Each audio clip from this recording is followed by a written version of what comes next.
بسم الله الرحمن الرحيم.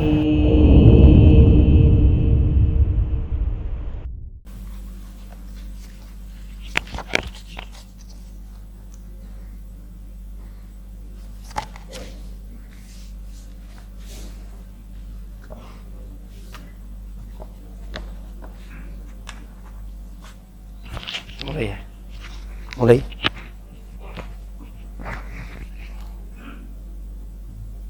Atau pakai mic itu aja? Pakai mic itu aja.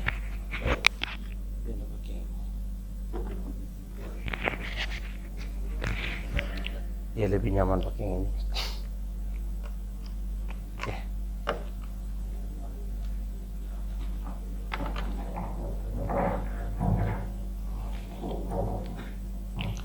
Bismillahirrahmanirrahim. Assalamualaikum warahmatullahi wabarakatuh. Innal hamdalillah nahmaduhu wa nasta'inuhu wa nastaghfiruh wa na'udzu billahi min shururi anfusina wa sayyiati a'malina may yahdihillahu fala mudilla lahu wa may yudlil fala hadiya lahu wa asyhadu an la ilaha illallah wahdahu la syarika lahu wa asyhadu anna Muhammadan abduhu wa rasuluh sallallahu alaihi wa ala alihi wa sahbihi ajma'in, amma ba'd. Baik, pada pertemuan kita siang hari ini insyaallah kita akan membahas surat Al-Adiyat. Surat Al-Adiyat. Al-Adiyat artinya kuda perang yang berlari kencang. Nah, sedikit faedah fikih mengenai kuda sebelum kita baca surat ini. Kuda itu dalam Islam dipakai untuk berjihad di jalan Allah. Maka ada beberapa hukum yang untuk makhluk lain diharamkan, tapi bagi kuda dihalalkan. Contoh judi. Apa contohnya? Judi. Bila seorang ingin bertaruhan dengan kawannya, lomba pacuan kuda, maka itu diperbolehkan selama niat lomba tersebut tujuannya untuk persiapan perang, untuk mencari mana kuda yang paling kencang yang akan dipakai berperang. Beda niatnya, kalau niatnya sekedar judi saja maka tetap haram. Di sini berlakunya innamal a'malu binniyat. Namun dalam mazhab Syafi'i memberikan syarat penghalalan, yaitu ada dari para peserta yang tidak ikut taruhan. Contoh gini, antum 1, 2, 3, 4 punya kuda yang bagus gitu. 3 dari 4 orang itu mengumpulkan uang masing-masing misalnya 5 juta, berarti hadiahnya 15 juta. 1 dari 4 orang itu saja yang tidak mengumpulkan. Nah, yang 1 ini sebagai syarat untuk menghalalkan judinya tadi. Ini dalam mazhab Syafi'i. Ini mengenai kuda itu. Maka diperbolehkan taruhan dengan niat apa tadi? Persiapan jihad. Dan ini juga berlaku untuk lomba yang mendukung kemajuan agama, seperti lomba hafal Quran, lomba hafal hadis. Dan tidak berlaku pada lomba sepak bola, apalagi lomba makan kerupuk, enggak berlaku karena tidak ada kaitannya dengan kemajuan Islam. Saya antum kepengen lomba hafal Quran untuk teman-teman di kantor ini. Setiap peserta mengumpulkan uang masing-masing 500.000. Hadiahnya nanti dari situ. Otomatis itu kan jatuhnya judi. Ya. Tapi dalam lomba ini diperbolehkan. lomba lain tidak boleh. Ya memanah, berkuda, berenang itu asal bolehnya hukum tuh. Nanti hafal Quran, hafal hadis dikiaskan pada 3 lomba tadi, karena kiasnya itu berkaitan dengan kemajuan Islam. Ini mengenai kuda itu. Baik, kita akan berbicara tentang kuda. Kita bacakan dulu ayatnya. A'udzu billahi minasy syaithanir rajim. Bismillahirrahmanirrahim. والعاديات ضبحا فالموريات قدحا فالمغيرات صبحا فأثرن به نقعا فوسطن به جمعا إن الإنسان لربه لكنود وإنه على ذلك لشهيد وإنه لحب الخير لشديد أفلا يعلم إذا بعثر ما في القبور وحصل ما في الصدور إن ربهم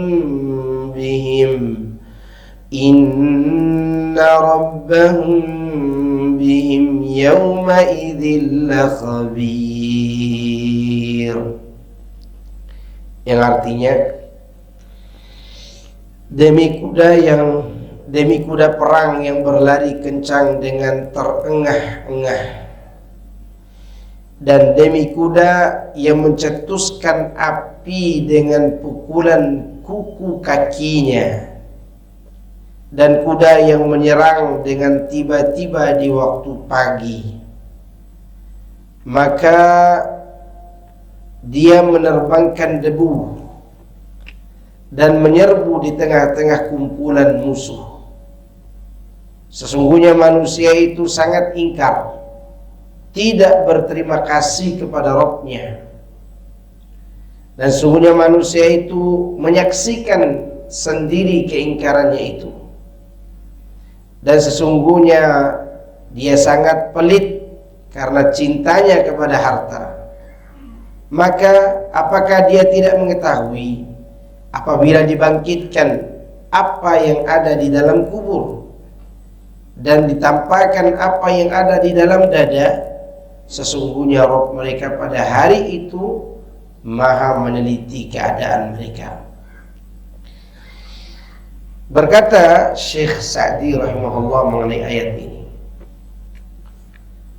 aqsamallahu ta'ala bil khair lima fiha min ayatihi adh-dhahirah wa ni'amihi adh-dhahirah ma huwa ma'lumun lil khalqi. Allah bersumpah dengan kuda yang menunjukkan bahwa pada kuda itu ada tanda-tanda kebesaran Allah yang sangat jelas, serta pada kuda itu terdapat nikmat-nikmat yang sangat jelas juga, di mana pada saat itu kuda dimanfaatkan oleh makhluk untuk kegiatan perang atau kebutuhan mereka mengangkut barang-barang atau sebagai kendaraan harian. Wa aqsama ta'ala biha fil hal allati la yusharikuha fi ghairuha min anwa'il hayawanat. Allah bersumpah dengan sifat-sifat kuda ini, yang mana sifat kuda ini tidak ditemukan pada hewan-hewan yang lain. Di antara contoh, wal 'adiyati dhabha, demi kuda, yaitu kuda perang yang lari kencang dengan terengah-engah. Kata Ibnu Katsir rahimahullah, yang dimaksud adalah kuda yang larinya cepat dan dia meringkik. Ya, meringkik adalah suara yang terdengar dari kuda saat berlari. Wal muriyati qadha, dan demi kuda yang mencetuskan api dengan pukulan kuku kakinya. Sebenarnya ini bukan kuku saja, tapi dia memakai sepatu. Itu menunjukkan sejak dulu kuda sudah memakai sepatu besi. Maka dalam tafsirnya yaitu hentakan sepatu kuda ke bebatuan sehingga mengeluarkan percikan api. Dulu kuda yang seperti ini membanggakan pemiliknya. Seperti sekarang ini juga ada orang-orang punya motor, knalpotnya keluar api, seneng dia, ya kan?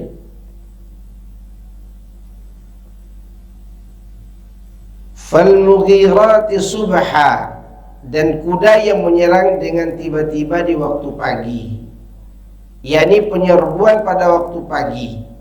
Sebagaimana Rasulullah SAW pernah melakukan penyerangan pada pagi hari, di mana di pagi hari itu beliau mendiamkan dulu para sahabat, suruh mendengar suara adzan. Kalau di negeri tersebut tidak dilakukan adzan, maka Nabi akan menyerang di waktu pagi setelah melaksanakan sholat subuh. Ya. Dan ini pernah beliau lakukan sallallahu alaihi wasallam. Lalu selanjutnya fa'atharna bihi naqa'a, maka kuda itu fa'atharna artinya dia menerbangkan debu. Itu arti fa'atharna. Debu itu diterbangkan karena memang kuda tersebut sangat kencang pacunya dan kencang larinya. Fawasatna bihi jam'a, dan dia menyerbu di tengah-tengah kumpulan musuh. Maksudnya kuda-kuda itu berkumpul mengambil posisi di tengah-tengah medan perang. Sampai di sini kadang kita bertanya, kenapa Allah bersumpah dengan kuda? Setelah bersumpah dengan kuda, Allah menjelaskan tentang kondisi manusia yang durhaka. Kan timbul pertanyaan tuh, apa kaitannya? Apa kaitannya antara kuda dengan orang yang durhaka, sehingga Allah bersumpah dengan nama kuda hanya untuk menjelaskan keadaan kita, keadaan manusia? Jawabannya, antara keadaan kuda dengan keadaan kita, Allah ingin menyindir bahwa manusia yang ingkar itu lebih buruk dari yang namanya kuda. Lihat kuda itu, dia lari kencang, dia menghadap musuh di pagi hari, dia menyerbu di tengah-tengah musuh tanpa takut mati, karena dia merasa bahwa tuannya berjasa kepada dia.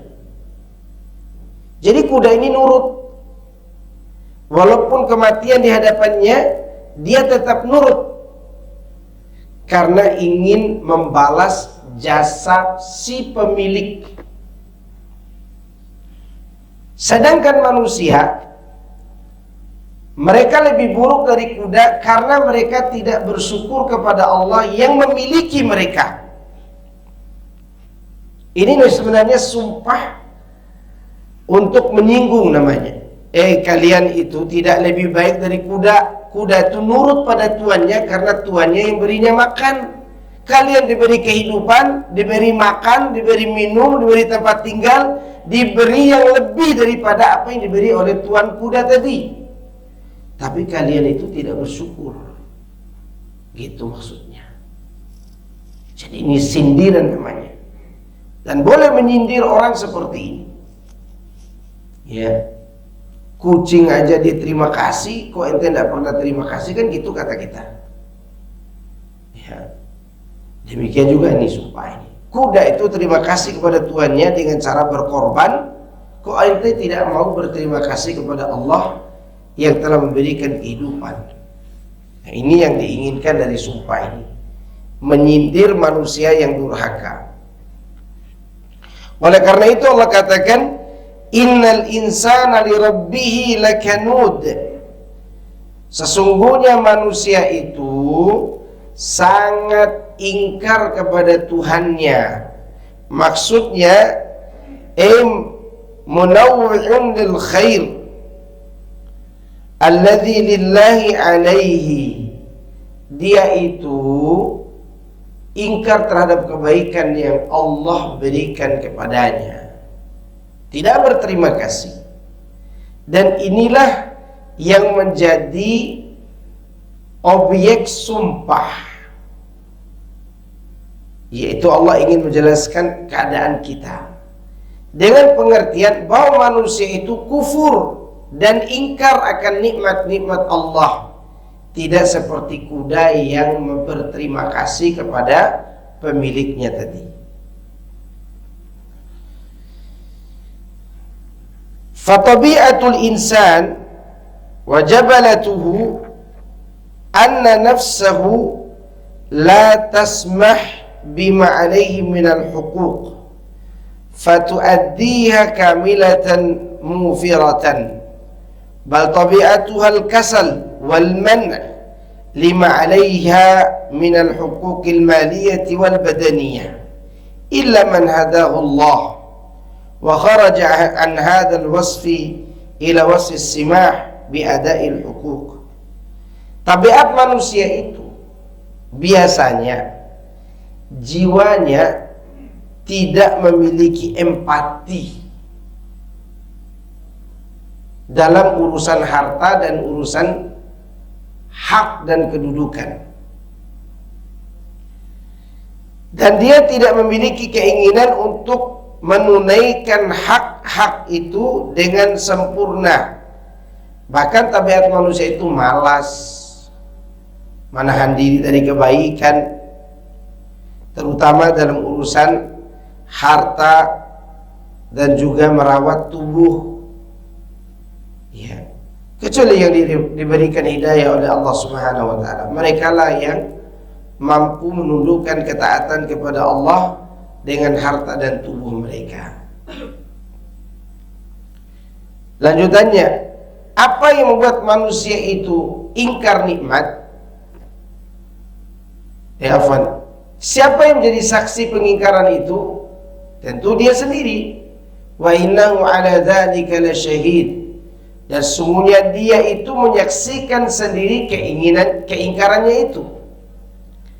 Disebutkan oleh Sa'di rahimahullah, innal insana ala ma ya'rifu min nafsihi min al-man'i wal kand la syahidun bidzalika la yajhadu wa la yunkiruh li'anna dzalika bayyinun wadihun.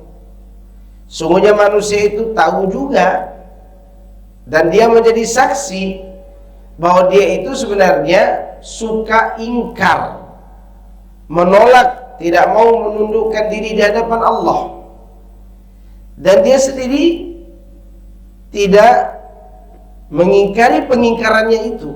Artinya saya ini ingkar gitu, saya ini tidak sholat, saya ini tidak puasa, saya ini tidak beribadah, dan itu ditahu oleh manusia itu sendiri. Dan dia juga tahu bahwa dirinya makan nikmat Allah, menikmati alam yang Allah berikan. Bukan tidak tahu, mereka tahu. Sehingga dia jadi saksi atas keburukannya sendiri di dunia maupun di akhirat. Disebutkan dalam tafsir Ibnu Katsir. Berkata Qatadah bin Di'amah dan Sufyanus Tsauri, sesungguhnya Allah benar-benar menjadi saksi atas semuanya itu. Mungkin juga dhamir itu kembali kepada manusia. Maksudnya kata gantinya kembali kepada siapa? Kepada Allah atau kepada manusia yang menjadi saksi tadi. Ya, tentunya dua-duanya Allah menyaksikan keingkaran hambanya, hamba itu sendiri pun menjadi saksi atas keingkarannya. Demikian yang dikemukakan oleh Muhammad bin Ka'ab al-Qurazi, sehingga perkiraan maknanya sebagai berikut. Dan sesungguhnya dengan keingkarannya itu manusia akan menjadi saksi atas dirinya sendiri, yakni dengan lisan dan keadaannya, atau lisan keadaannya, yaitu hal tersebut tampak melalui ucapan dan perbuatannya, sebagaimana yang dilakukan oleh Yahudi. Yahudi itu tahu Muhammad yang benar, Muhammad Rasulullah, tapi dia ingkari. Dan dia juga tahu bahwa dirinya pengingkar.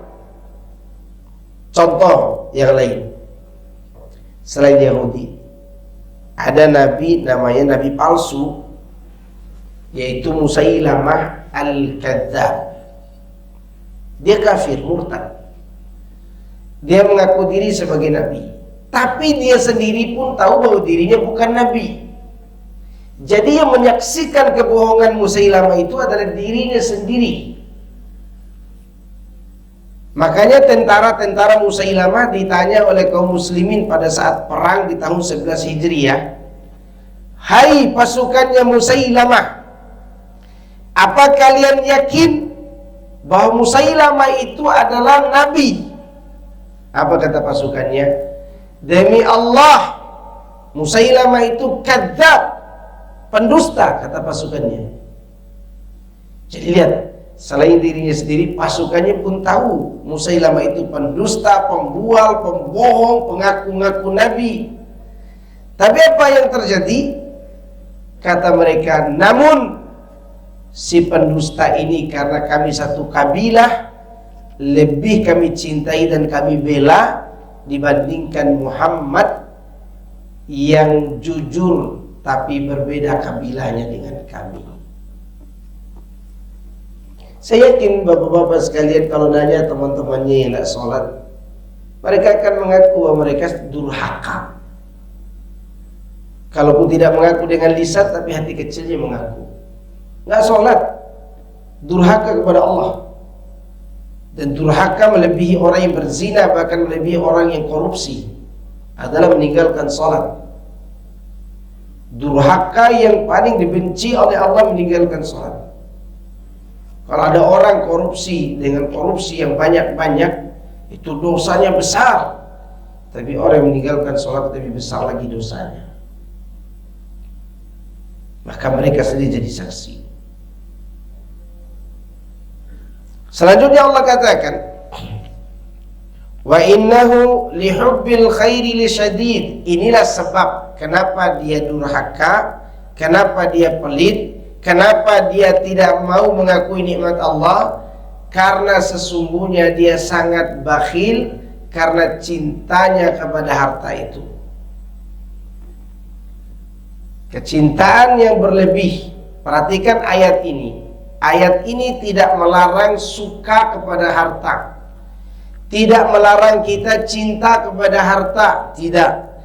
Tapi yang dilarang oleh Allah dalam ayat ini adalah akhir ayat itu, la syadid, berlebihan dalam mencintai harta sehingga tidak menunaikan haknya, tidak juga bersyukur atasnya.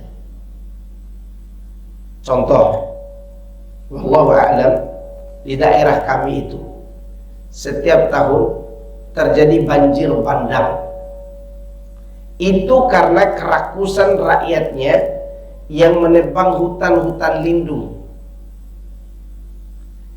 Tanda mereka terlalu cinta kepada dunia, mereka tidak pikirkan efek buat orang di bawah, bahwa akan ada kota yang tenggelam.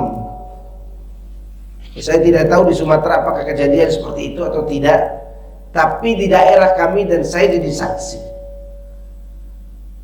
Hutan-hutan, bahkan hutan angker pun dihabisi oleh masyarakat. Kata orang hutan ini nggak boleh dibabat juga. Maka setiap tahun terjadi apa? Banjir terus. Ya. Dan itu karena lihubbil khairi lasyadid. Kalau sekedar suka, ya tabi'iyah, tabiat kita suka kepada mobil, motor, mata harta, istri yang cantik. Itu tabiat, tidak terlarang. Yang terlarang itu bila melewati batas. Itu yang terlarang. Maka disebutkan la syadid ay kathirul hubbi lil mal. Terlalu banyak, terlalu besar cintanya kepada harta. Maksudnya kata Ibnu Katsir, sesungguhnya kecintaannya pada harta benar-benar tinggi, dan itu yang membuat dia bakhil dan tidak bersyukur. Ingat, saya kembali lagi kalimat lakanud. Minimal orang itu dikatakan lakanud. Tahu kanud? Kanud itu kan ingkar artinya di sini. Tapi ada makna yang lebih halus lagi daripada ingkar. Standar keingkaran, yaitu seseorang lebih banyak mengingat musibah daripada mensyukuri nikmat. Itu sudah ingkar. Contoh begini, antum punya uang 1 juta, hilang 100.000, yang antum ingat 900 apa 100? Yang antum ingat 100. Tidak bersyukur terhadap yang tersisa 900.000 tadi. Ini dianggap lakanud. Itu minimalnya. Walaupun nanti ada yang lebih besar, berbuat syirik kepada Allah, tidak membayar zakat, tidak melakukan sholat, tidak beribadah karena sibuk mengurus harta, itu juga lakanud. Yang paling besar musibah orang yang kanut itu adalah ditimpa musibah semakin jauh dari Allah. Ada seorang ustadz cerita, di daerah banjir sekarang ini, mereka mengungsi di masjid di hari Jumat, tidak ada yang sholat Jumat. Mengungsinya di mana? Di masjid. Khatib berdiri di mimbar berkhutbah, para pengungsi muslim tidak ada yang sholat Jumat. Musibah enggak? Musibah. Kalau tadi yang hilang 100.000 dianggap ingkar, ini hilang sudah berapa nyawa, berapa harta yang dia tinggal, tapi dia tidak melakukan sholat juga. Sampai kapan kalau begitu? Kalau peringatan itu tidak mendekatkan diri kita kepada Allah, maka apa yang bisa mendekatkan diri kita kepada Allah? Jadi yang kanut ini bukan hanya orang yang bergelimang harta. Orang yang miskin papa sekalipun, kata Ibnu Qayyim, kalau harta itu sudah mendominasi hatinya, dia dianggap ahli dunia meskipun tidak ada harta di tangannya. Begitu. Maka disebut kanut. Sebab kanutnya adalah wa innahu lihubbil khairi lasyadid. Itu sebabnya. Terlalu cinta kepada harta. Ibnu Katsir membawakan dua ungkapan dalam ayat ini. Wa innahu lihubbil khairi lasyadid, artinya dia benar-benar cinta kepada harta. Yang kedua, sesungguhnya dia benar-benar tamak, rakus, kikir karena cintanya pada harta itu. Coba lihat hari ini, ada orang yang sudah punya gaji 200, 300, bahkan miliaran dengan uang tunjangannya, masih korupsi juga. Ini sifat manusia yang rakus. Dan yang paling berbahaya, manusia itu disifati oleh Nabi SAW, manusia itu yang tua bersamanya adalah kerakusan. Manusia kalau udah tua, mau berhubungan dengan istri, berapa lama dia berhubungan? Kalau sudah umur 50 tahun, cari obat kuat kan? Iya kan? Yang tidak akan pernah tua pada manusia adalah kerakusan terhadap harta. Itu tidak pernah tua. Semakin dia tua, semakin rakus, kecuali yang dirahmati oleh Allah Subhanahu wa taala. Maka ini makna yang kedua, sesungguhnya manusia itu benar-benar rakus. Di samping itu kikir, pelit. Udah rakus, pelit. Ya.